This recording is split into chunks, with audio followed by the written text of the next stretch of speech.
వ్యక్తి ఎస్ఐ సుబ్బారావు. ఆ రోజు ఆయన కంప్లీట్గా పరిస్థితి బాగలేదు. ఆయన పూర్తిగా డమ్ పొజిషన్లో ఉన్న నేపథ్యంలో కూడా ఎస్ఐ సుబ్బారావే ఆయనకి సేద తీర్చారు, వాటర్ ఇచ్చారు, టీ ఇచ్చారు. ఈ వ్యవహారాన్ని అంతా కూడా ఆయనే దగ్గరుండి నడిపారు. ప్రస్తుతం సుబ్బారావు గారు మనతో ఉన్నారు. ఆయన మాట్లాడే ప్రయత్నం చేద్దాం. సార్, అసలు ఓవరాల్గా ఆ రోజు జరిగిన 5 గంటల జరిగినప్పుడు సెల్ఫ్ యాక్సిడెంట్ జరిగింది అని అంటారు. అంటే ఆయన పడిపోయారా? ఆయనే పడిపోయాడు సార్. ఆయనే పడిపోయండి. ఇంతలోకి ఇది చూసి పబ్లిక్ లేపారండి, లేపి కూర్చోబెట్టారు. ఇది నువ్వు చూసి నేను వెళ్ళానండి అక్కడికి. వెళ్ళిన తర్వాత ఆయన అడిగితే ఏమన్నా మీకు దెబ్బలు ఏమైనా తగిలినాయా? దెబ్బలు తగిలితే ఇమ్మీడియట్గా హాస్పిటల్ పంపించాలి, కానీ దెబ్బలు ఏమైనా తగలేదండి. బండి పరిశీలించేటప్పుడు హెడ్లైట్ ఊడిపోయి ఉంది సార్. అతను పరిశీలించి అతనికి హెల్మెట్ ఉందండి, పోతే మాస్క్ ఉంది, ప్లస్ కళ్ళజోడికి ఒక అద్దం లేదండి. ఒక అద్దం ఊడిపోయింది. అద్దం ఊడిపోయింది. కింద పడ్డప్పుడు జరిగిన సంఘటన ఉండొచ్చు, అయి ఉండొచ్చండి. ఆ తర్వాత ఎక్కడి నుంచి మా ఎదర ఈఎంసీ పార్క్ దగ్గరికి వచ్చాయండి. అక్కడ కూర్చున్నాను అండి. ఇది 5:20 జరిగిందండి. 5:40 కల్లా వచ్చాడు. ఒక 20 నిమిషాలు అక్కడికి వచ్చాయండి. 20 అక్కడి నుంచి 5:40 కాడి నుంచి 8 గంటల్లో అక్కడే కూర్చున్నాడు సార్. అంటే నిద్రపోయాడా? అసలు మీ మాటల్లో ఉన్నాడా? నిద్రపోయాడు. ఇప్పుడు మా ఉద్యోగం మేము చేసుకుంటుంది, అక్కడ కూర్చొని ఆయన మామూలు నిద్రపోయాడు సార్. మామూలు నిద్రపోయిన తర్వాత మేము ఇంకా 8 గంటలకి ఇంకా డ్యూటీ దిగే టైంలో అతన్ని లేపాను సార్. లేపి వాటర్ ఇచ్చాను సార్. మొహం కడుక్కున్నాడు. మొహం కడుక్కున్న తర్వాత వాటర్ తాగి, బాబు టీ తాగు అని టీ వాటర్ దగ్గరికి వెళ్ళి టీ ఇప్పించాను సార్. టీ తాగిన తర్వాత బాగోలేదని వచ్చాండి. ఏమంటే అసలు మీరు ఎక్కడికి వెళ్ళాలో ఏంటండి అన్న. నేను రాజమండ్రి వెళ్ళాలన్నాడు. రాజమండ్రి వెళ్ళాలంటే మరి ఈ టైంలో మీరు లైట్ లేదు, మరి వెళ్ళాలంటే కష్టం కదా. మరి అంటే ఈ పూట నైట్ ఎక్కడ లాడ్జ్లో ఉండండి, మా పోలీసు నైట్ ఇక్కడే ఉంటుంది, మీ బండికి ఏమి ఇబ్బంది ఉండదని చెప్పాను. కాదండి వెళ్ళిపోవాలండి అన్నాడు. మరి లైట్ కదా ఇబ్బంది కదంటే ఇతను వాటర్ ఈ కొద్ది లైట్ ఏదైనా ఎక్కడన్నా మళ్ళీ రిపేర్ చేయించబోయా లేదన్నా ఇది చేయండి. అతను దారంతో కట్టాను, ఆగలేదు. మా దాంట్లో ఏమైనా వైరముక్కుంటుందామని నేను వెళ్ళానండి. అతను కూడా వెళ్ళాడు. ఈ టైంలో అతను వెళ్ళిపోయాడు. కనీసం మీకు వెళ్ళేటప్పుడు చెప్పలేదండి. చెప్పలేదు. అతను చూసిందల్లా అతను నీరసంగా ఉన్నాడండి బాగా.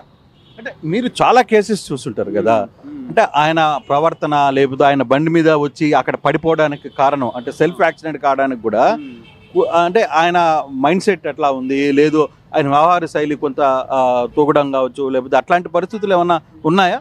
ఏమని చూడలేదు నేను అంతే తప్ప నేను యాక్సిడెంట్ అయినప్పుడు నేను చూడలేదండి. అతను పడినప్పుడు చూడలే, పడిపోయిన తర్వాత వెళ్ళానండి నేను. అదండి. సో ఎంతసేపు 3 గంటల పాటు ఆయన ఉన్నాడు కదా, ఆ టైంలో కూడా మీకు ఏమైనా సమాచారం ఇచ్చే ప్రయత్నం కావచ్చు? ఏం మాట్లాడలేదండి, అతనేం మాట్లాడలేదు. మీరు కనీసం గుర్తించారా ఈయన ప్రవీణ్ అనే విషయం కానీ, లేకపోతే మీకు అసలు అప్పుడు దాకా అతని ఆ విషయం కూడా తెలియదండి మాకు. అతనేమైనా ముద్దాయి స్థానంలో ఉంటే మేమైనా ఎంక్వైరీ చేస్తామండి.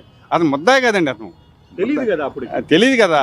ఇప్పుడు యాక్సిడెంట్ అయిందనుకోండి, బండి హ్యాండ్ ఓవర్ చేసుకుని అతని వివరాలు రాసుకుంటాం. అది కూడా కాదు కదా, తను సెల్ఫ్ యాక్సిడెంట్ అయింది. అన్నీ ఉన్నాయి, హెల్మెట్ ఉంది, మాస్క్ ఉంది, అన్నీ ఉన్నాయి. ఇప్పుడు అన్నీ ఉన్నాయి, అతను మనం క్వశ్చన్ చేయలేం కదా. కనీసం ఫైన్ కూడా లేదు దాని మీద, బండి మీద ఏపీలో ఫైన్లు కూడా లేవు. ఇంకా దాన్ని అతన్ని మనం ఏమీ విచారించలేం కదా. ఇంకా అతను మామూలుగా రిలాక్స్ అవుతే వాటర్ ఇచ్చి కొద్దిగా టీ ఇచ్చామండి. ఇది పాపం అది ఎక్కడ మళ్ళీ రిపేర్ చేసుకొని అర్జెంట్ అంటున్నాక రిపేర్ చేసుకొని చెప్పానండి. ఇంతలోగా అతను ఈ బాటిల్ అతను తాడు తీసుకొచ్చి ఏదో కట్టాడు, అది ఉండలేదండి. పోనీ మా దగ్గర వైరుముక్కుంటానే మేము వెళ్ళామండి. ఇంతలోకి ఆయన వెళ్ళిపోయాడు. అంటే అతను చెప్పే మాటల్లో కావచ్చు, అతను చెప్పే దీంట్లో కావచ్చు, అంటే మీకు కొంతమందిని చూడంగానే ఇతను ఏదో ఒక షాక్లో ఉన్నాడు, లేదు కొంత ఇబ్బందికరమైన పరిస్థితుల్లో ఉన్నాడు, మీరు కూడా అతన్ని ఉండమని చెప్పే చాలాసార్లు అన్నారు కదా. ఎందుకు అతను ఆ టైంలో ఏమన్నా మీతో మాట్లాడుకునే ప్రయత్నం ఏమన్నా చేశారు? ఏం చేయలేదండి. అతను వడదెబ్బ తగిలిందేమో అనుకుంటున్నానండి నేను. అతను లాంగ్ హైదరాబాద్ నుంచి వస్తున్నాడు కదా, ఈ ఎండలో వచ్చాడు కదా, దాని మీద నీరసంగా ఉన్నాడండి. అదండి. కానీ మిగతా ప్రాంతాల్లో కనపడుతున్న కొన్ని సీసీ ఫుటేజ్లో అక్కడెక్కడో మద్యం తీసుకున్నాడని, లేకపోతే ఇంకోటి తీసుకున్నాడని కొంత చర్చ వస్తుంది. పోలీసు కూడా దాని మీద ఎంక్వైరీ జరుగుతుంది. అది మనం ఎట్లా చెప్పగలం కానీ, అది మందు తాగాడని మనకి ఏం చెప్పలేం కదా.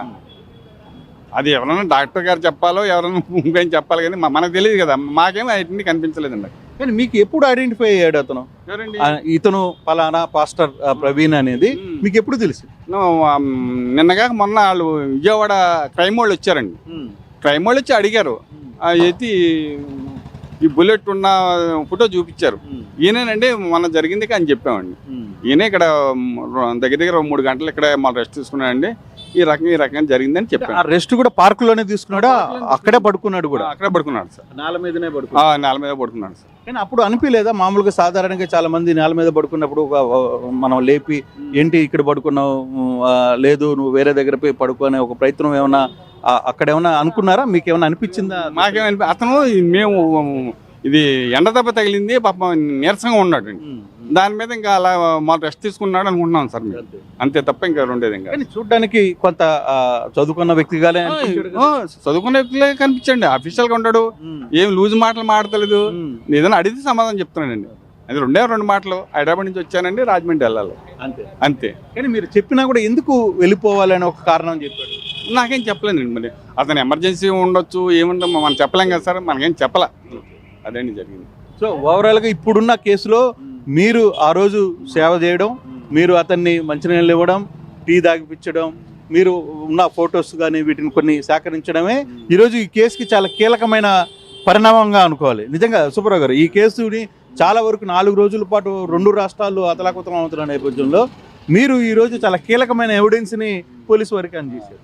అదేనండి. ఇప్పుడు అది ఫ్యాక్ట్ అది అక్కడ 3 గంటలు ఉంటాం వాస్తవం అండి అది.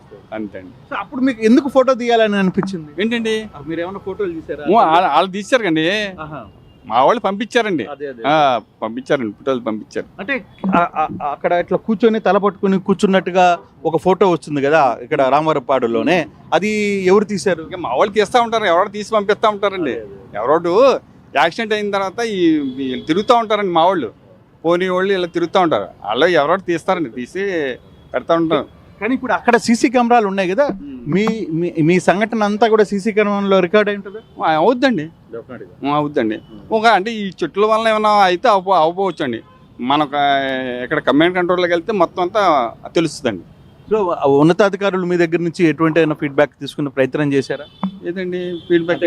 ఈ ఇష్యూ మీద, ఆ రోజు జరిగిన సంఘటన మీద కావచ్చు, ప్రవీణ్ మీరు మాట్లాడిన విషయాల మీద కావచ్చు, అసలు ఏం జరిగిందని మీతో? ఈ ప్రవీణ్ అన్న ఆయన నాకు తెలియదండి. మొన్న నైట్ వచ్చి అడిగితే కానీ ఈయన ప్రవీణ్ గారు ఇలా అన్న సంగతి మా ఇప్పుడు తెలిసిందండి. ఆయన ఈ మాస్క్ ఉండటం వల్ల, హెల్మెట్ ఉండటం వల్ల క్లియర్ కనపడలేదు సార్, మాకు కనపడలేదు. కానీ అంతా దీంట్లో కూడా మాస్క్ ఎందుకు తీయలేదు అని అనుకుంటున్నారు మీరు? ఏమో సార్, మరి మనం ఏం చెప్తాం సార్.